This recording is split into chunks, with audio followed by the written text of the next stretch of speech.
Today we have Associate Professor of Religious Studies, Dr. Youshaa Patel. Dr. Youshaa Patel's primary area of specialization crosses the intersection of Islam, ethics, and public life, with special interests in interreligious cooperation and conflict, as well as Islamic scripture and law. Both his teaching and research draw upon sustained cultural engagement with the Middle East and South Asia. It includes research stays in India, Qatar, Yemen, Jordan, and a Fulbright Hays Fellowship in Syria.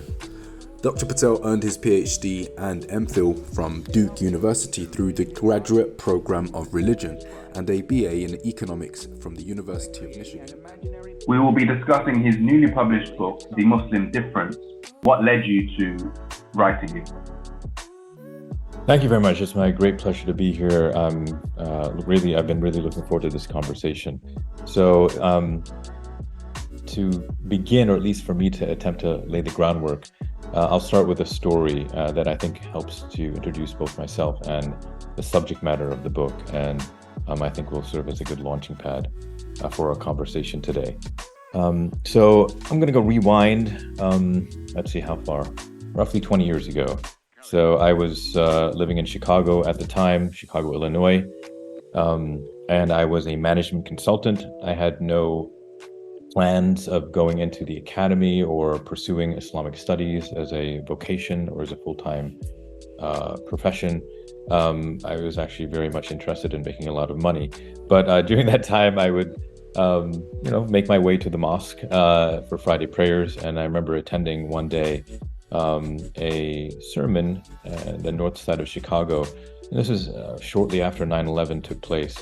And the sheikh, a sheikh who identifies as a Sufi sheikh, but one who's also very much committed to the Sharia, gave a khutbah on the importance of being different. He said in no uncertain terms to the congregation there that Muslims must be different, quote unquote. And then, that kind of grabbed my attention. I was like, well, kind of wondering how would he justify this using Islamic scripture tradition? And one thing that struck me from that sermon was that he didn't really focus on the Quran very much, or at the very least, that was peripheral to the sort of source texts and the proof texts that he would advance.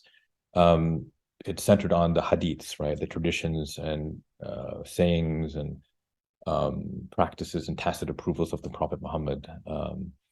And so one particular hadith that he cited in Arabic, "Man tashabbaha biqawmin fahuwa minhum," or whoever imitates a people becomes one of them, was a primary sort of dictum, as it were, to state that if you do not choose your role models wisely, you could go astray. And this is kind of within religious terms. So in other words, Muslims could lose your religion if you don't if Muslims don't assert their difference. And then he went on to assert different, or at least cite different traditions to elaborate on how would this manifest itself when difference is a vague and ambiguous term. Difference in what way? And what also struck me was the way in which the traditions he cited focused on displaying and embodying these differences in public life. So, for example, men growing out their beards there are a number of traditions about that, and as Khaliful Yahud or Khaliful Nasara, do the opposite of the Jews or the Christians or the Mushrikeen, those who associate partners with God, and either grow your beards or dye your beards. So that also, that was one way that difference should manifest itself, of course, above and beyond, or at least including one's character and morals or akhlaq. So there were many other traditions that he cited, but it struck me, and that sermon, I was really wondering, well, in what other ways Muslims must be different? And it certainly touched upon subjects such as cultural assimilation, integration of Muslims into, especially those living in Europe and North America, into mainstream society, and some of the challenges that Muslims, including myself, were facing at the time. So I really found the khutbah or the sermon interesting by way of thinking about identity and belonging. These are big terms, really important concepts that Muslims today are thinking about, both in the past and the present. So anyway, that kind of I decided maybe about a year or two later that I was bored actually with my job. I wasn't really motivated to make that much money, and I opted to enter into the academy and joined Duke University's program in Islamic Studies. Worked under Ibrahim Musa as well as Bruce Lawrence, Carl Ernst, and Leela Prasad, who are also professors at both UNC and Duke. And I wrote a term paper on the subject of tashabuh for Ibrahim Musa's class on graduate course on Islamic law. And then that spiraled into a PhD dissertation which I undertook, where I undertook research in Damascus, where there was a really important manuscript, or where there is an important manuscript that I explore in the book by Najmuddin al-Ghazi of Damascus. So that kind of, I guess, then turned into the book that you have before you. It's kind of been more than a 10-year, more than a decade-long journey, and I'm very happy that it's now out in the world, and I'm very happy to have this conversation and talk about and really get into the nitty-gritty with you. Wonderful. And so the topic, the central topic in your book is tashabuh, as you mentioned. And tashabuh is imitation, or perhaps another word could be differentiation, as you put it. So let's look at some examples of this differentiation. The first example that springs to mind is the turban, the keeping of a turban. But there are some other ones that I'll quickly run through. And then perhaps you could give us your take on how this differentiation came to be a form of identity creation and how that process occurred. So some examples are, as you said, of differentiation would be qibla is perhaps one of the most striking differentiations. So the qibla and the changing of the qibla. Also, which occurs a little later on, the change or the significance of a calendar being changed. And besides the turban, we also have another example of differentiation in standing at funerals. So is there any kind of link between these different aspects or these examples of differentiation? And how is it that this process came to occur? Sure, great question. So I'm going to try to kind of break that, because it is kind of a sort of a substantive question. I'm going to try to break it down into sort of smaller component parts and do my best to answer it. So first, I want to start with the term tashabuh, right, which some audience members may not be familiar with. So it's an Arabic term. It's not found in the Quran, but it is found, and it is the key term really in this book. And it's found in several hadith, right? One thing that I observe and in the introduction and subsequent chapters is that this term is found far more commonly within Sunni corpus of hadith traditions, and is not found very commonly in 12-er Shi'i hadith traditions. So it's found to be very interesting, a very interesting distinction, and it helps to underscore a thesis, a minor thesis that I advance in the book, that the collection of hadiths and the canonization of hadiths was not merely about canonizing, or at least enforcing the authority of the Prophet to determine what Islam is, right?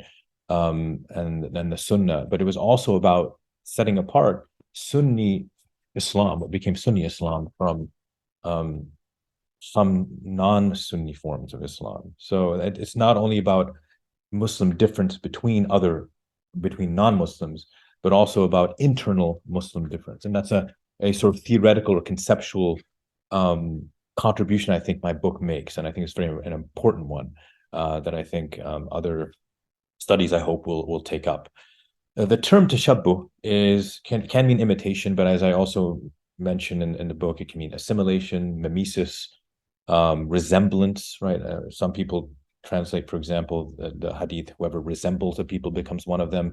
And it's a very capacious term. It suggests ambiguity, it suggests doubt, but in its negative sense, for example, man tashabbaha biqawmin fahuwa minhum, or whoever imitates a people becomes one of them.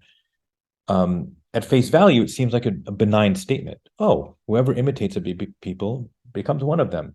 But in most Sunni discourses, Sunni Muslim discourses on this hadith, especially within fiqh or Islamic jurisprudence, it kind of took on a connotation of a warning, an admonition, like man tashabbaha biqawmin fahuwa minhum, whoever imitates the people becomes one of them, in a kind of a negative sense. And that's where this kind of this convergence between imitation or emulation and difference comes in. Because if you think about it, if bad imitation is also a command to be different.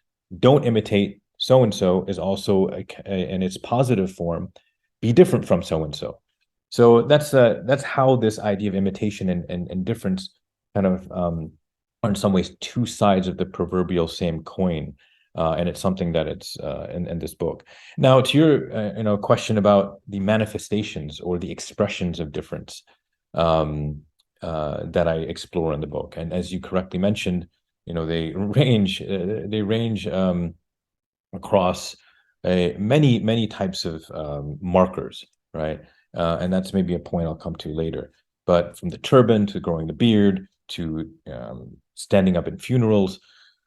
So, and these are about, many of these are about distinguishing Muslims from non-Muslims.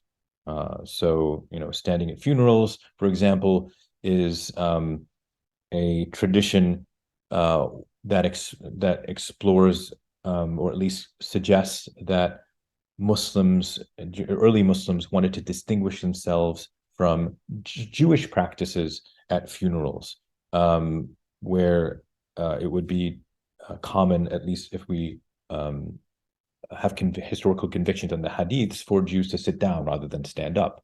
And so the Prophet in these traditions is commanding Muslims or encouraging them, urging them to distinguish themselves in public life. Now, to a modern listener, it sounds strange. What's so significant about whether you stand or sit at a funeral? Like, why should the Prophet care about something that is allegedly so small? And that gets into and we, in our kind of prelude, we discussed about kind of the theoretical contributions of this book. And this enters into one key contribution that I make, theoretical. And that's where I draw on Sigmund Freud, who is an interesting character. He did a lot of cocaine, but he still, maybe that helped him be as prolific as he was. But he comes up with this interesting theory called the narcissism of small differences. In other words, to put it as succinctly as I can, human beings tend to distinguish themselves in small ways from those who are most similar to them. So it's an interesting and a powerful theory to help Muslims and researchers, for that matter, understand why there's a fixation in Islamic scripture and tradition on Muslims distinguishing themselves from Christians and Jews. Because, for those who are familiar with the Islamic tradition, we know that in the Quran, these two communities and maybe others are referred to as Ahlul Kitab, or people of the book. The Kitab also is a term that's used in the Quran to refer to the Quran itself. So, here God is deliberately using a term that connects and links Muslims to these other communities. So then why would the Prophet want to distinguish himself from those who are allegedly their, siblings? But that, and that's where I think Freud's theory comes in. It helps to understand why, because it's precisely because they were similar that it became important and significant for early Muslims, and if we appreciate the interventions of later Muslim scholars, to be different from those who are similar, so that there wouldn't be a confusion over identity, and Muslims would visibly stand out from the crowd, so to speak. Something that we all, as human beings, want to do to some degree. Not all of us, we want to stand out. We want to be, as it were, not just feel significant. So anyway, that helps to explain why the difference is manifested in these ways that to a modern reader or listener would appear to be insignificant and small. The reality is, to the early Muslims, to the Prophet, and to subsequent Muslims, these markers of difference were anything but small. They were small in terms of their scale, and this is something that I argue in the book, but they were great in value. And that's one of the tweaks I make to Freud's theory, that yes, it's a good starting point, but we need to kind of go further if we want to understand the significance of these differences. So turban, standing up in funerals, they are small in terms of their scale, but they were big in terms of their value, in terms of their symbolic value, in terms of their symbolic power and significance to Muslims and to, frankly, arguably non-Muslims who were also part of that society and at the time. An additional intervention I make, that's some thoughts there. Wanted to say on the back of that, if you could just briefly touch on the significance, the ideological significance of the calendar change, then we can move, because that is down to early Muslims. Then we can move on to later Muslims and their contribution. Sure. So one of the things I do in the book in the introductory chapter is, for those who are familiar with the kind of narrative of the Prophet, is that there was a time, according to some hadith traditions, where the Prophet deliberately had a policy of imitating and emulating Jews and Christians, where he deliberately wanted to copy them, as it were. And then according to some hadith traditions, the Prophet pivoted. The Prophet pivoted to a policy of difference and distinction. This pivot is maybe captured in the Quran with the Qibla change, right? The Qibla, the direction of prayer, where originally Muslims were praying in the same direction as the fellow Arabian Jews towards Jerusalem. And then we read in the Quran, at least according to mainstream interpretation, that there was literally and figuratively an about face where the Prophet is then commanded to face Mecca. So for Muslims that pray, this is pretty big. Like facing Jerusalem versus Mecca is a big deal. So this, may have set off a kind of a domino effect on other areas in which Muslims distinguish themselves. So from standing up at funerals to even parting the hair, as it were, which is another thing. And so I trace some of these transitional moments in the introductory chapter. Now, one of the things that I argue about the calendar in particular is that among academics there is skepticism towards the historicity of hadiths. So a lot of academics don't think they have much value in telling us about the early history of Islam, including these traditions, right? So what I wanted to argue is maybe we shouldn't be that skeptical, right? I understand the anxieties we have over the historicity of hadiths, right? And Muslims themselves also had anxieties. Bukhari excluded most of the hadiths he heard of in his corpus of hadiths. He only included a very small number. So clearly he himself was a skeptic. That said, one way I kind of, strategically think about these traditions is to kind of work backward. And so we have material evidence that Muslims instituted a calendar, right? So we have papyri, the earliest papyri, going back to the, early 7th century, right? So 630s, for example, that indicate that Muslims instituted a calendar, a distinctive calendar, what is known today as a Hijri calendar, that began from the Hijra or emigration of the Prophet from Mecca to Medina. Most scholars argue that it was Umar bin al-Khattab, the second caliph, who instituted this calendar. Now, what's significant about this is a clear marker of distinction and difference. And it's something that we have material evidence of. So what I argue in that chapter is that, okay, if we can agree that Muslims instituted a calendar early on to distinguish themselves, to publicly mark their difference, then we can confidently argue that they most likely also did so in embodied ways as well, whether it was through beards or through the turban or through ritual means, such as during fasting. And we therefore shouldn't be as skeptical, or shouldn't be that skeptical, or rather we should take seriously the historicity of traditions that indicate that Muslims were distinguishing themselves in embodied ways, in physical ways.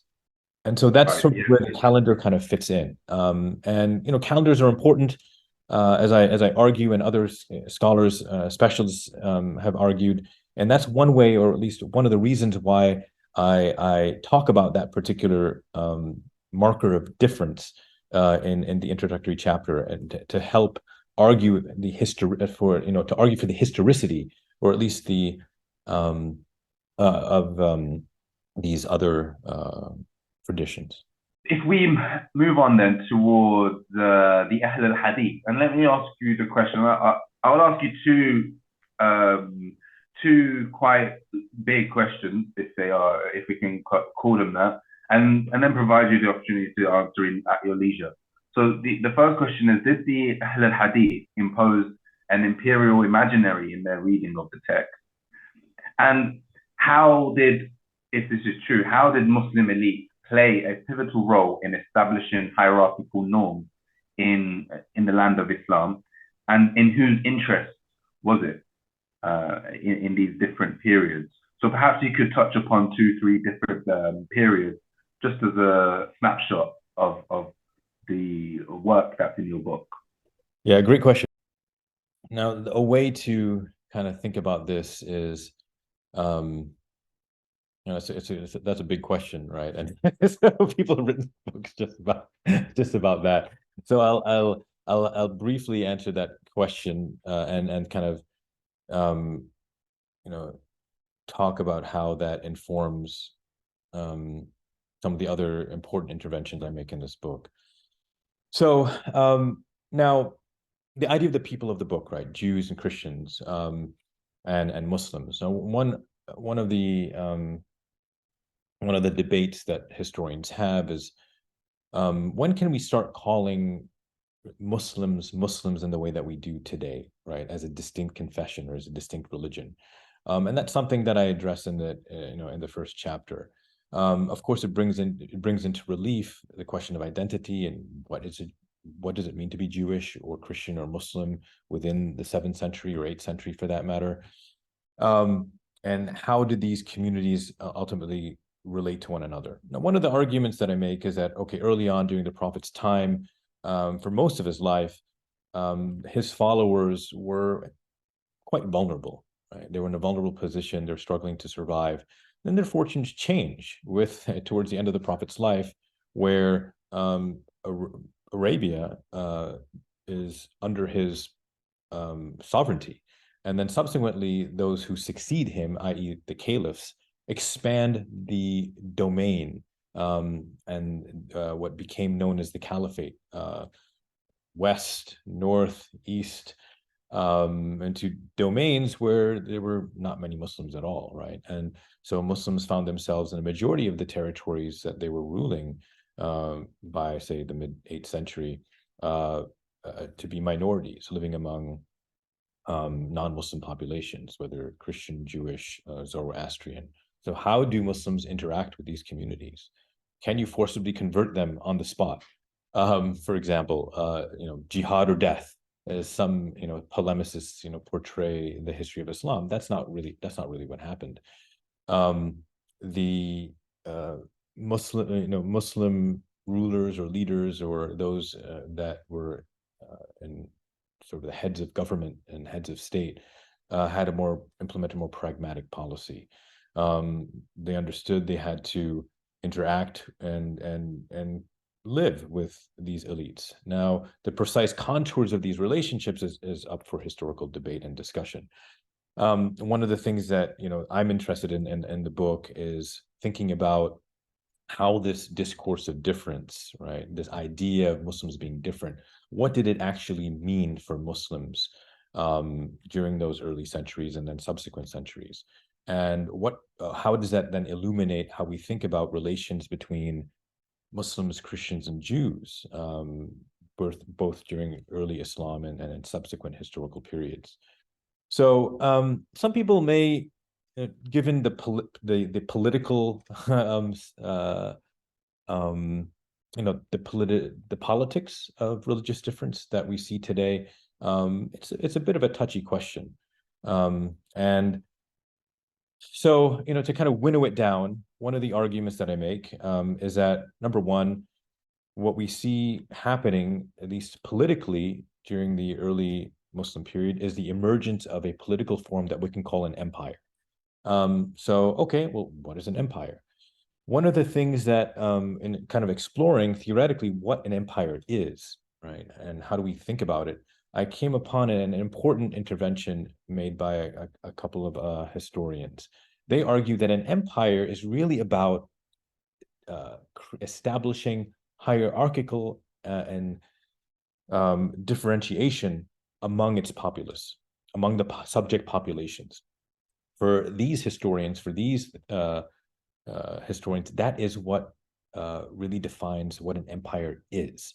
And I found that to be really compelling. I found it also very relevant to my research and my inquiry. So one of the things that I argue is that, or at least what we see, is that this impulse to be distinct and different.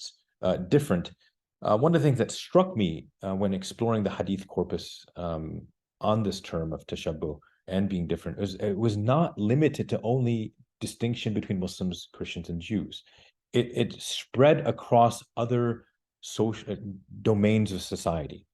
What domains? So, for example, when thinking about gender, right? So, in a quite a I think controversial hadith, the Prophet allegedly cursed men who emulate or resemble women and women who emulate or resemble men. So I find that to be interesting. There are other traditions that talk about relations between humans and animals and the importance of setting apart or being different from how animals behave. So in a hadith tradition that I explore in chapter 4,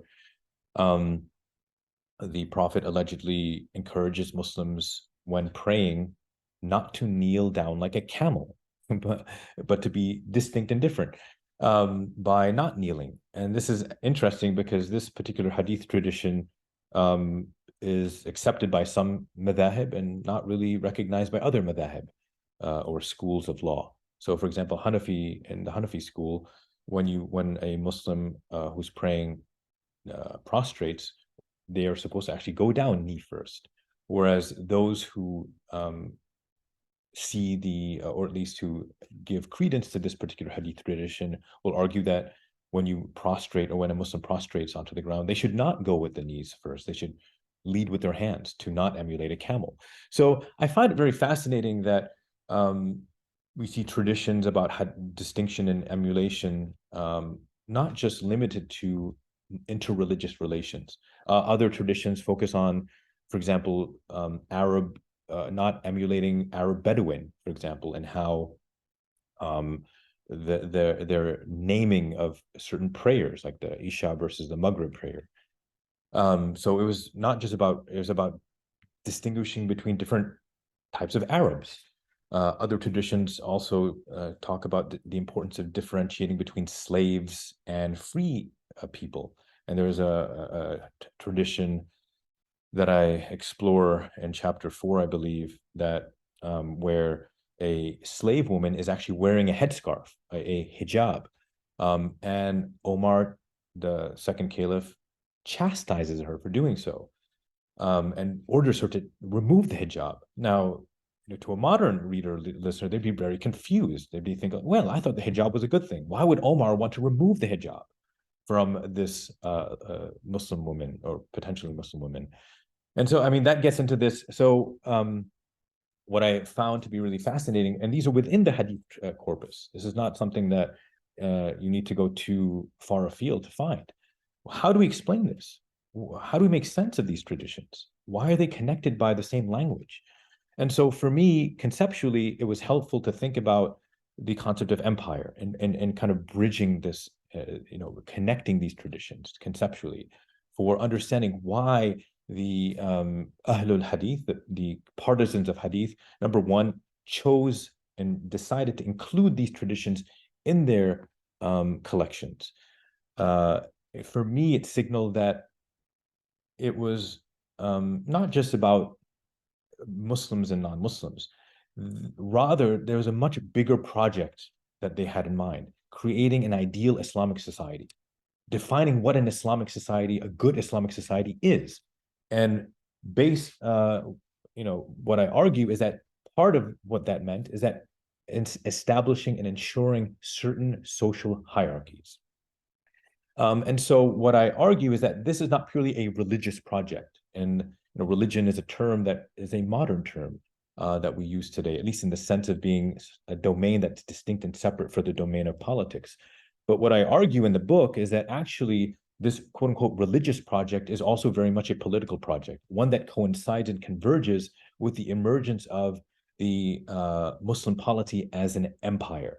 And so that's one of the arguments that I'm making in the book that I think is an important one. And some people may disagree with it, but I think I provide substantial evidence, or at least compelling evidence, for us to at least take the thesis seriously. So that's how the idea of empire comes into the fore. And what I argue is that the partisans of hadith and Muslim scholarship helped, or at least had maintained, or at least cultivated, what I call an imperial imaginary, a social imaginary, and this is a term from the philosopher Charles Taylor, as a way of thinking about social norms and worldviews that is hierarchical. And this is something that I argue is a constitutive feature of empires. And I'm not coming up with that. I'm basing that actually on the theoretical work of other historians that have made this intervention. So this, I argue, also helps us to think about modernity. And we're not going to get there yet, but that kind of is a foreshadowing of some of the arguments I would later make, that, well, what if we live in a time in which there's no empire? What does that then mean for how Muslims think about what it means to be different and distinct? Right. If these two constitutive factors of empire are present later on, as you said, in the Muslim empires, are they not present? The question is, when Islam kind of developed, grew, and then there became a Muslim empire, you said that there were two factors, right? Hierarchy being one of them. But then if pre-empire, there was this notion of hierarchy, or this idea of hierarchy in the form of jizya, for example, then what would be the role, or the inventive role, or what would be the kind of effective role that the Ahlul Hadith or jurists have had in terms of this imperial imaginary, and in terms of identity creation, in terms of creating like an ideal Muslim society? Is it a question of degrees, or is it something different? Yeah, no, that's a good conceptual question. I hear what you're saying, right? So jizya, right? An Arabic term that refers to a particular tax that non-Muslim subjects of the caliphate, i.e., Jews and Christians for the most part, would pay to the Muslim polity, right? And a particular tax that Muslim inhabitants did not pay, right? So, that also, absolved them, though, from having to fight in military battles, or at least that was not an obligation that was placed upon them, as it were, for, say, Muslim inhabitants of the Islamic polity, or at least the caliphate. So, so this particular tax, how do we understand this tax then? In this broader context, is it sort of a symbol or signal of an imperial rule, or is it something that's intrinsic to, I guess it were, Islamic ideals?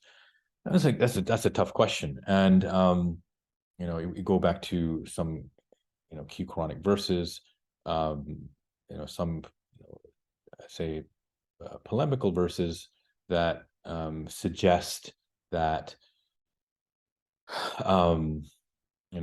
non-Muslim subjects ought to be humbled, as it were, and there's some debate over what that entails and what that means, and how do we understand that. I don't know if I have a definitive answer for that, right?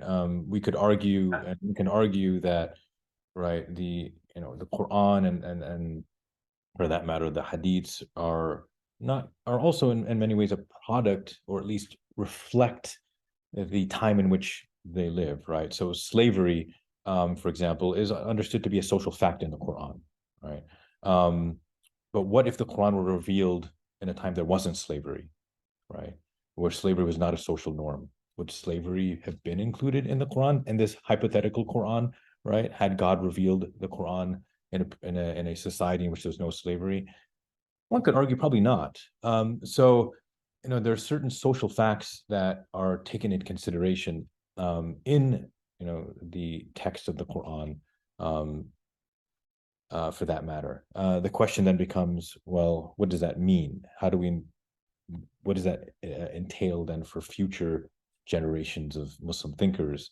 And should then something like the jizya be normative across all time and all place? That's a difficult question. What I can say is that we see this emergence of a political form that we can call an empire that wasn't there, and I would argue there's an intensification of hierarchy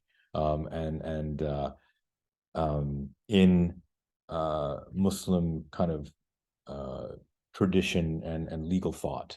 Not to say that it isn't there in the text, but for example, a hadith like man tashabbaha biqawmin fa minhum, where which at face value is a neutral hadith, becomes almost entirely negative. And I argue in chapter 2 that that's something that is gradual and something that develops over time. Now, some people could argue against that, but I provide evidence, or at least I argue that I have evidence to indicate that there is a kind of that there's a negative valence that emerges around this term tashabuh, or imitation, that takes place, and that Muslim hadith scholars, and I show in detail how this takes place, right, through categorization and inclusion. These are or classification methods. This gets into sort of the nitty-gritty of hermeneutics, of how this takes place. Now, I'm going to draw on other scholars. Some scholars, for example, within gender, argue that Muslim elites read patriarchy into Islam, read patriarchy into the Quran, read patriarchy into hadith commentary, read patriarchy into the law. Patriarchy being the Muslim male, where power is concentrated among males, right, as opposed to women. And that doesn't mean, so when these historians and scholars argue that doesn't mean that there is no alleged patriarchy within Islamic scripture, right? One could just open the Quran and find certain verses that are clearly patriarchal. It's just hard to ignore that. But that doesn't mean that there wasn't sort of an extrinsic dimension happening within sort of thought and society that, as it were, interacted with these scriptural texts, that enhanced or elaborated upon this ideal of patriarchy. I'm arguing in so many ways this is similar with hierarchy, that yes, we can find hierarchy in the Quran, and some people have attributed or suggested that that the book denies that. That's absolutely not true. I think the whole book is in some ways arguing that, look, there's this hierarchy within Islamic texts. How do we make sense of that? But what I also argue, that there's an extrinsic dimension to this hierarchy that I don't want to say originates, but at least is consistent with the ideals of empire. So that's kind of one of the main arguments that I'm making. The question is, you suggesting then, okay, what if we inhabit a time in which there's no longer empire, in which hierarchy isn't an ideal? And some would suggest, or some would, claim that, in modern nation states, that at least to be a citizen,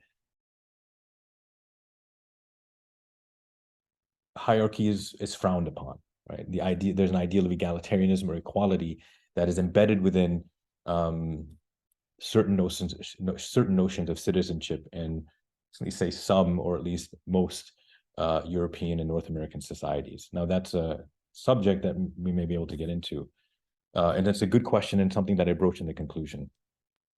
Right. Yeah. Okay then. I appreciate the response, the thoughtful response. The next question I have is in regards to the question is, when was the first treatise on tashabuh written, and in what political context was it written?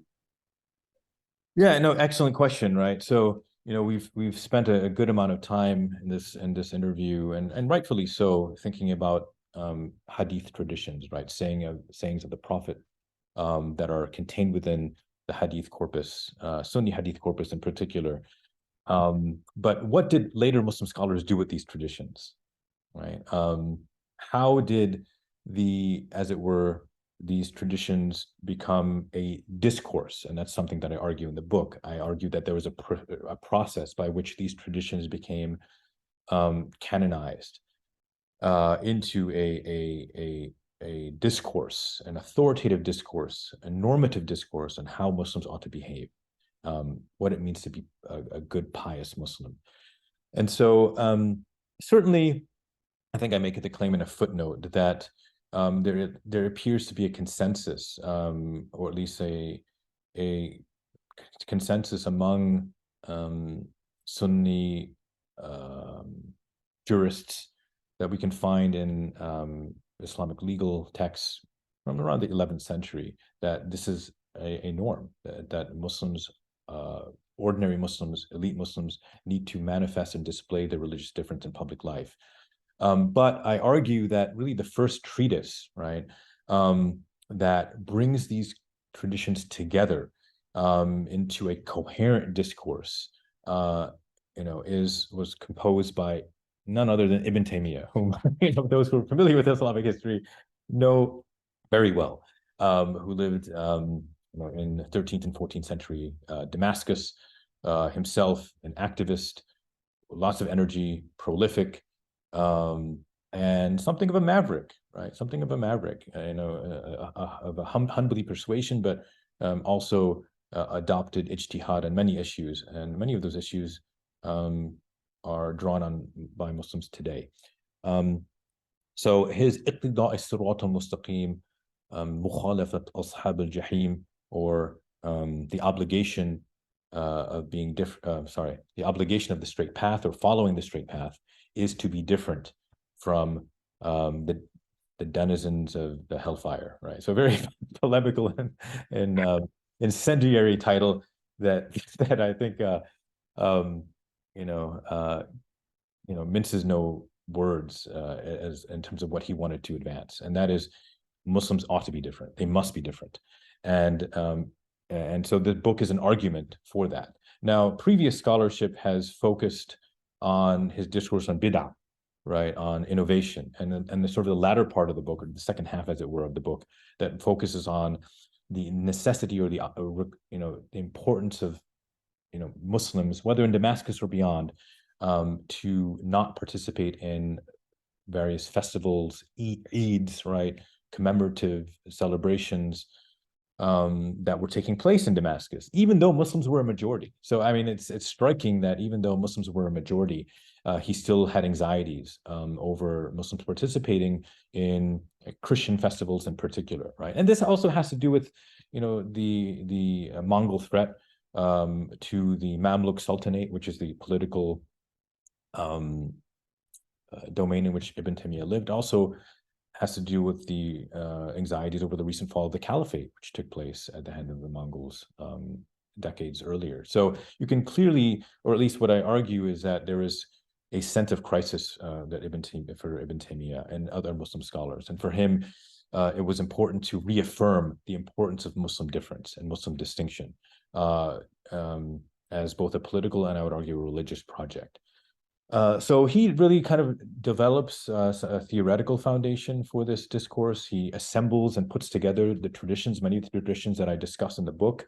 And today, it's certainly the most influential medieval, or at least pre-modern text, what I call a treatise against imitation, that was written and is referred to by many modern Muslims, often within Salafi circles, but also beyond Salafi circles for that matter, who argue that, who are concerned about Westernization and, colonialism. And that's another conversation altogether, about how the discourse of imitation or emulation sort of was reconfigured within a colonial context in which Europe came to dominate over so much of Islamdom. And earlier you mentioned the tension in regards to the modern state and how the distinguishing line in the modern state is between citizen and non-citizen. And we all know what can happen when somebody is rendered a non-citizen. We need only mention the Olaki case, for example, striking of that. But more recently, Shamima Begum is made a non-citizen and as such has lost the grip, right? And there's many other instances we can bring up. So the question then is, do you think that this reflects medieval categorizations, albeit in another form? And if so, how do you contend with this?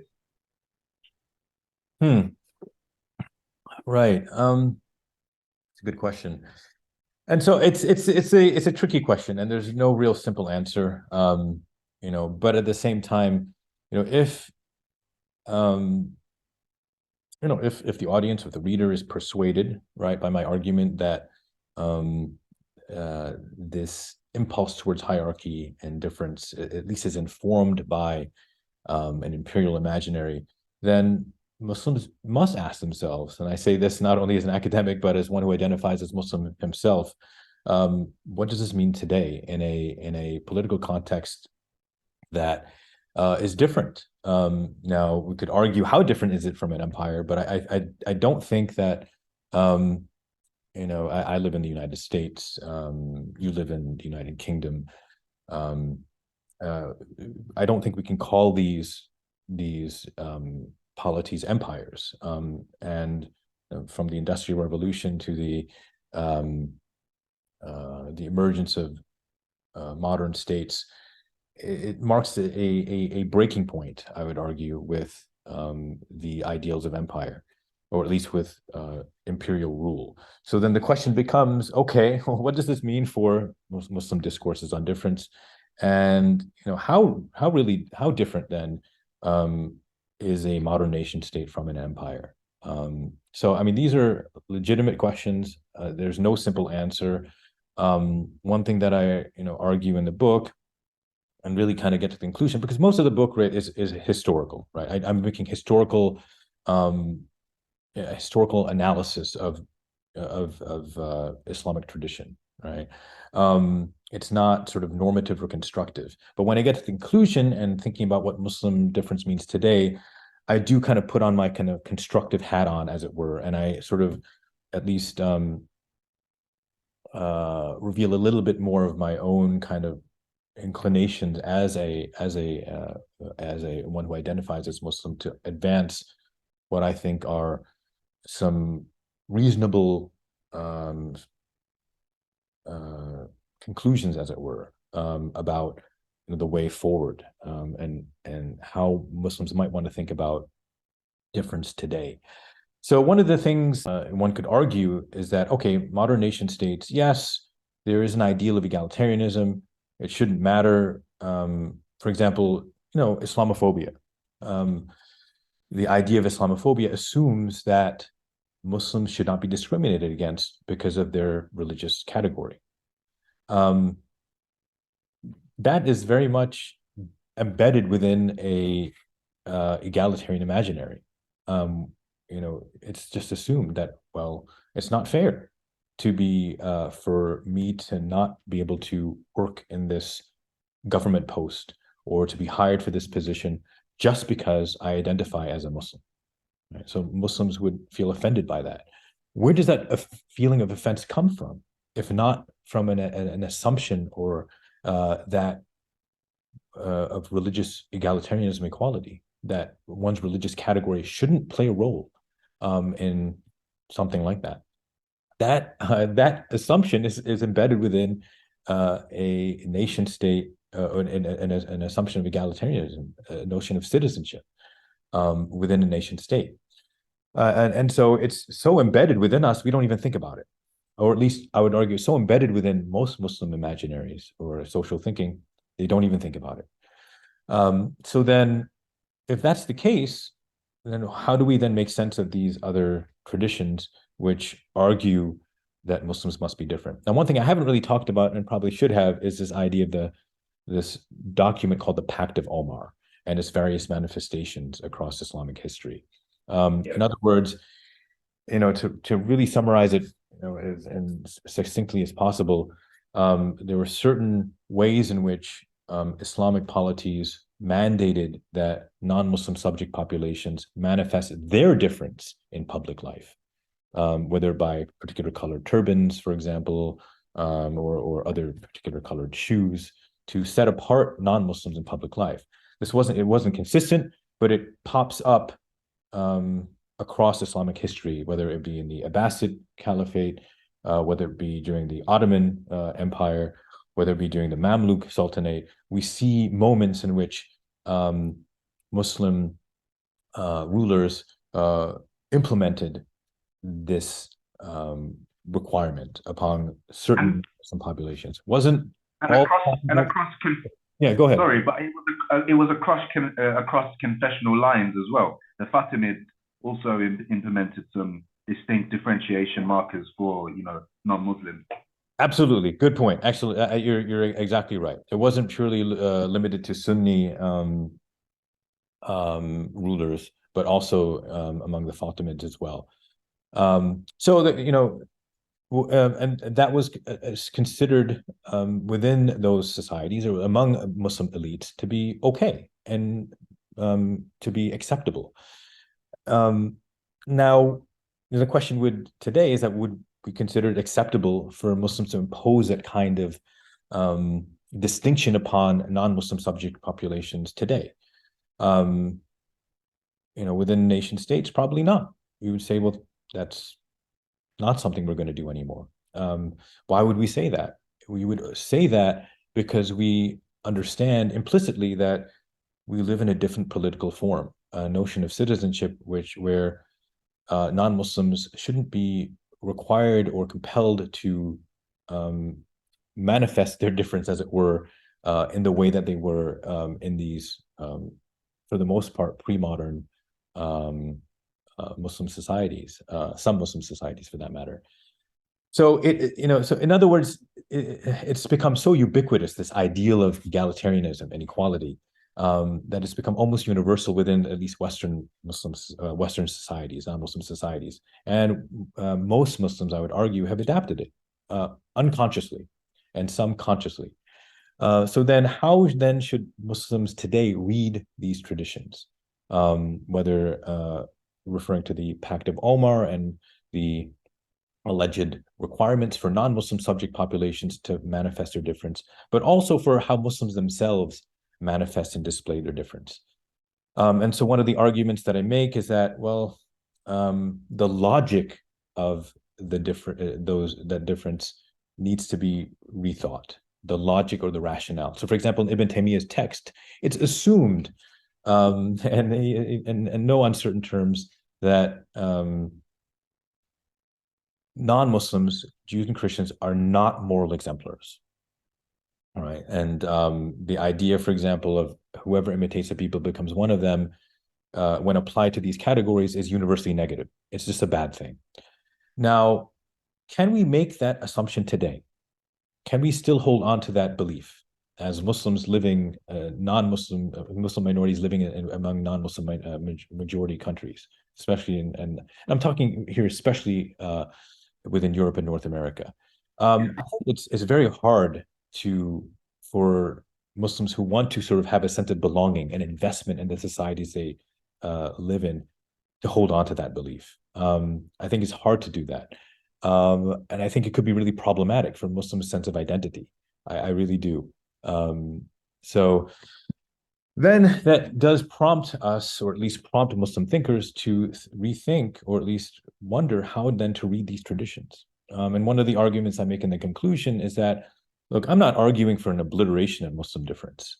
But what I am arguing is that, this idea that there's a negative, that non-Muslims or Jews and Christians or other non-Muslims cannot be moral exemplars or should be viewed negatively, is something, or universally negatively, is something that Muslims ethically need to rethink. I think it's theological, it's ethical, and it's also legal. And I would argue, does at least prompt Muslims today to rethink the logic, the rationale behind these differences. So, I mean, one could go into a lot more detail about what this actually means on the ground, but that's one of the things Yeah, because I yeah, think it's worthwhile because Doctor, you mentioned about social citizenship, and you right. are quite really touching on Western or Muslim minorities in Western countries, which are obviously not Muslim majorities, and so if you could flesh out this social citizenship, what does that entail and how you tie that in to Islamic norms? Yeah, no, another great question.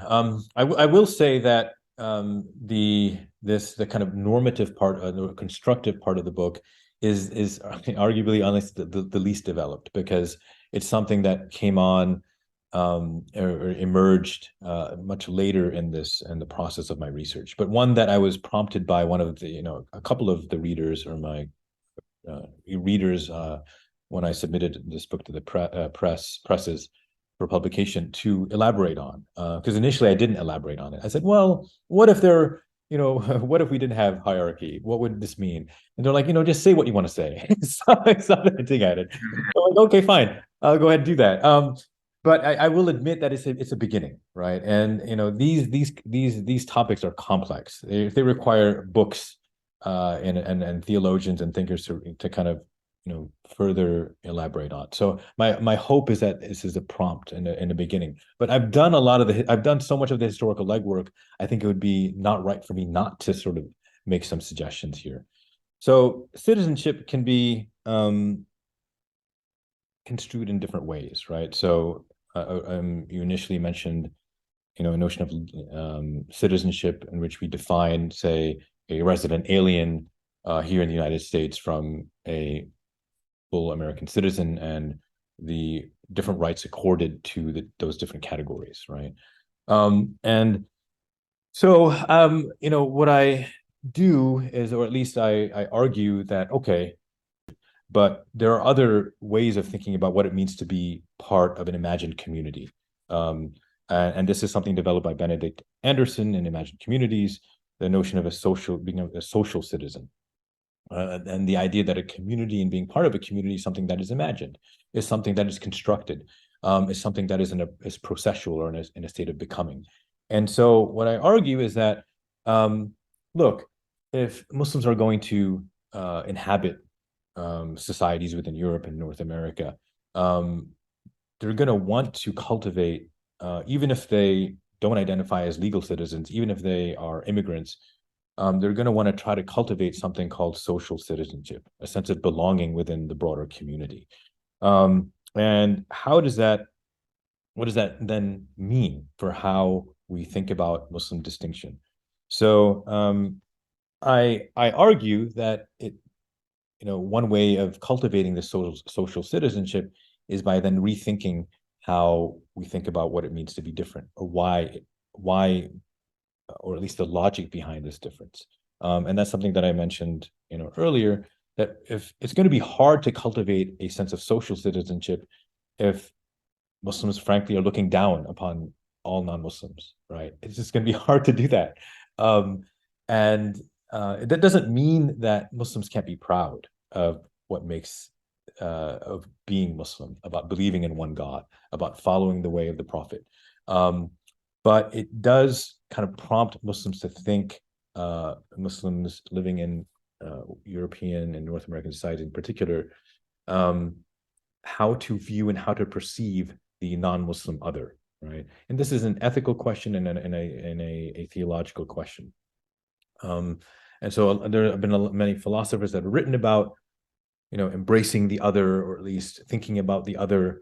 And it's really just a question that is prompted by the fact of diversity, that we live in, at least here in the United States and in the UK, in religiously diverse societies. And how does one function in a religiously diverse society? So I think we see the consequences of when these relations break down, right? If Muslims fail to cultivate a notion of a sense of belonging, social citizenship, the feeling that they're strangers, gharib in the negative sense, a gharib that then prompts them to make hijrah out of these societies and maybe take a different path. So I'm not making drawing a straight line between difference and extremism for that matter, but what I am arguing is that if Muslims fail to cultivate a sense of belonging, at least for some Muslims, there could be grave consequences to their faith, to their livelihood, to their relations with families. That could, as you suggested earlier, in the case of Anwar al-Awlaki and Shamima Begum, then result in the deterioration of legal citizenship, right? They are ultimately connected in some ways. So what I'm arguing for in the book is really it's a way for Muslims to really think about belonging and identity within modern nation states, and to maybe engage religion, engage Islam, engage these traditions on difference in a way that might be, frankly, more productive, and not in a kind of capitalistic sense of productive, but one that allows Muslims to feel that they fully belong in society, to feel an investment in the societies in which they belong, and to cultivate really lasting relationships and meaningful friendships with non-Muslims. Since, for myself, for example, I'm just part of 1% of Muslims who live in a otherwise 99% non-Muslim society. For Muslim sort of well-being, social well-being, mental well-being, physical well-being, economic well-being, political well-being, I'm going to argue that cultivating the sense of belonging, cultivating a sense of social citizenship is indispensable. It's just indispensable. And one of the ways in which Muslims can do that with engaging these traditions on difference is by kind of recalibrating and reconfiguring what it means to them today. What I wanted to do to round off, because I do appreciate your time. So there's a verse which I think informs, which not only informs, but perhaps gives us some kind of grounding from which we can spring forth towards this project of inculcating a type of belonging in terms of especially younger Muslims in Western contexts, Western societies. It's important, it's very critical. And I agree with you in terms of social exclusion and what negative impact that can have on not only the individual, but wider society. So there's this verse which I find informs the importance of this project. And the verse is found in Surah Al-Ma'idah, I believe, verse 48, so 548. It's a verse on plurality, right? It states, "We have revealed to you this book with truth as a confirmation of previous scriptures and a supreme authority on them. So judge between them by what Allah has revealed, and do not follow their desires over the truth that has come to you. To each of you we have ordained a code of law and a way of life. If Allah had willed, He would have made you one community. But His will is to test you with what He has given you. So compete with one another in doing good." Right? That point there. To Allah you will all return, and He will inform you regarding your differences. So this verse, I think, especially the competing with one another to do good, I think is like the springboard from which a social citizenship has to be based. And the good is known in the Quran in terms of, taking care of the orphan. But in any case, like, these are shared principles: charity, taking care of your community, and things of this nature. These are the good is known, is the point, right? And so I feel like that's probably the springboard from which a social citizenship can be built, and one which I think even the most skeptical of Muslims can engage with on some level. And I wanted to give you the opportunity of the final word if you wanted to round off, say anything you haven't said already. The floor is yours. Yeah, no, thank you for this interview. I think the questions you asked were really perceptive, and I think you did a really great job of getting me to to kind of talk at length about the book. And that verse that you cited is a verse that I also kind of mentioned in the conclusion, that is apropos to this conversation, and it does suggest that it does suggest that religious diversity is a social fact, right? And then how does one go about that? It is certainly a verse within the 7th century that probably resonated in a particular way, but then resonates in a different way, and in a new way today within modern nation states in which Muslims find themselves to be among a majority non-Muslim population. So the idea of competition, spirited competition, friendly competition, as it were, to sort of, as it were, to do good, to be good. And the idea of the good is a complex topic that goes into kind of intricate theology. So I won't, want to go there, but it does touch upon this idea of social citizenship, as you suggest, of cultivating a belonging, but on the one hand, that doesn't mean a complete obliteration of difference, but that one in which difference can be productive, can be, and it's something that ultimately is something that is one of degree, right? So as I argue in sort of, or as I mentioned in the introduction, the difference can be looked at as on a continuum, like at its maximum state is opposition, versus something that is more sort of subtle. And what I argue in the book is that the ways in which Muslims historically cultivated difference was not one that was oppositional or crudely oppositional, but one that also allowed, and this is an argument and a claim that I make, and one that